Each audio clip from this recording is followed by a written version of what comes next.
Okay, so this is video 2 for lenses dispersion in the EM spectrum. So when we did our pictures from before and we found, say that's your object, and you get some sort of image,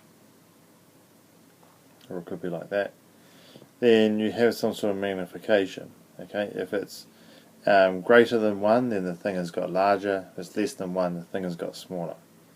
So how do we find that? Well, you've got your height of your image and you've got your height of your object. Well, if you have a look at this ratio of height of the image divided by height of the object, that's going to give us our magnification.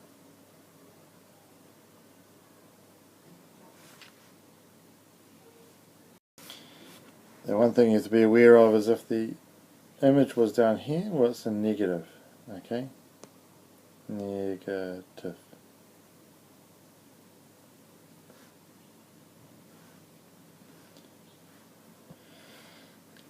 Now, the other thing you can work out is that actually the ratio of the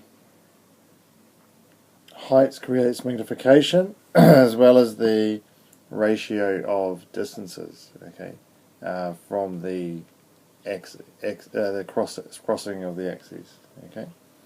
So, what is it? What's this ratio here?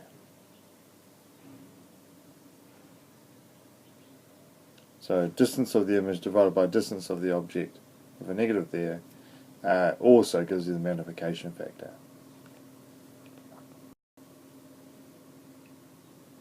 Okay, concave lens. Do this one. This one is a diverging lens. Okay, as light comes in, it actually spreads out. Okay, so we call it diverging. It's also got its own sort of focal point, so if you project these lines back, they seem to come from one point, and that will be your focal point. And the same thing happens the other way, so there's one on each side.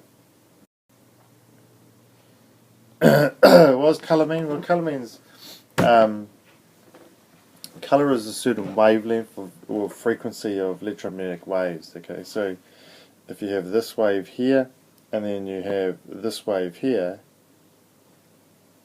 this wave is of a higher frequency. This is a lower frequency. Okay, so this one is actually a higher energy. This one here is a lower energy. Okay. Now colours, you got your Roy G. Biv spectrum from different frequency light. Okay, so different frequency electromagnetic waves. This one is the lowest. This one is the highest frequency. So spectrum white light is a combination of all colours. Black is no colour and no light. So to see perfect black, what you do is you just create a box, get a shoe box, something like that, and cut a hole in it. And then looking through the hole, it should be nice and black. That is your black, okay, no light. Or go down under in a cave and turn the lights off.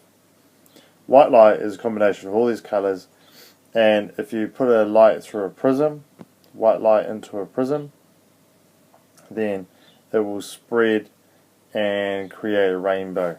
Okay, Roy G. Biv. So that's showing that because colours bend at different rates in a prism, then it will show that the light is made up of more than just one colour.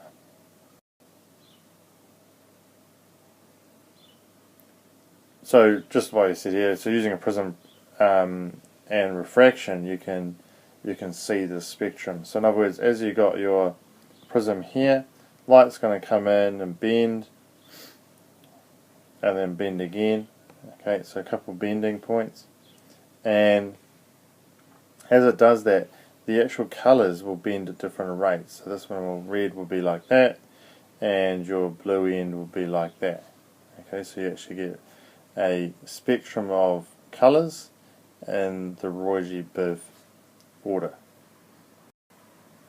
There you go, there's a picture. Here's another picture. Now why does light bend? Okay, we can think of like a row of soldiers where the distance between them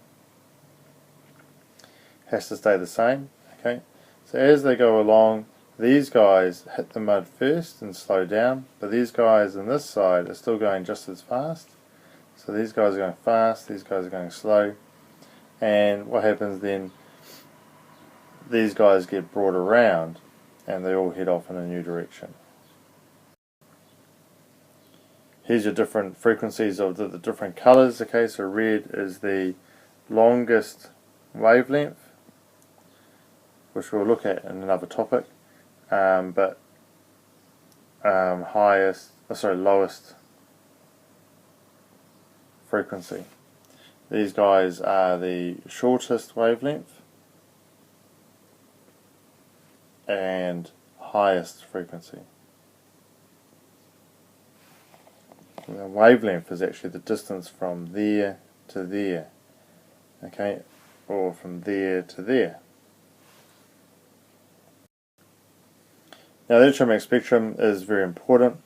You guys have to describe it. So there are 7 parts to the electromagnetic spectrum. We're going to start off with radio. Then we go to microwave.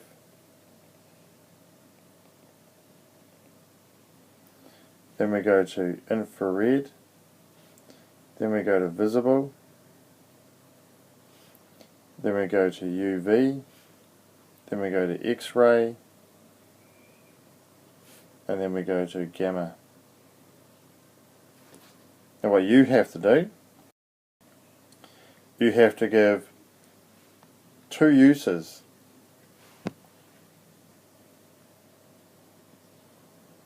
for each part. You need to know the order.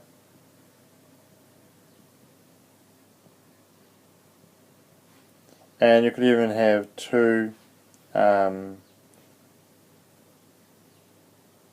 problems or consequences of each part. So do this in your books, okay? This page will help you.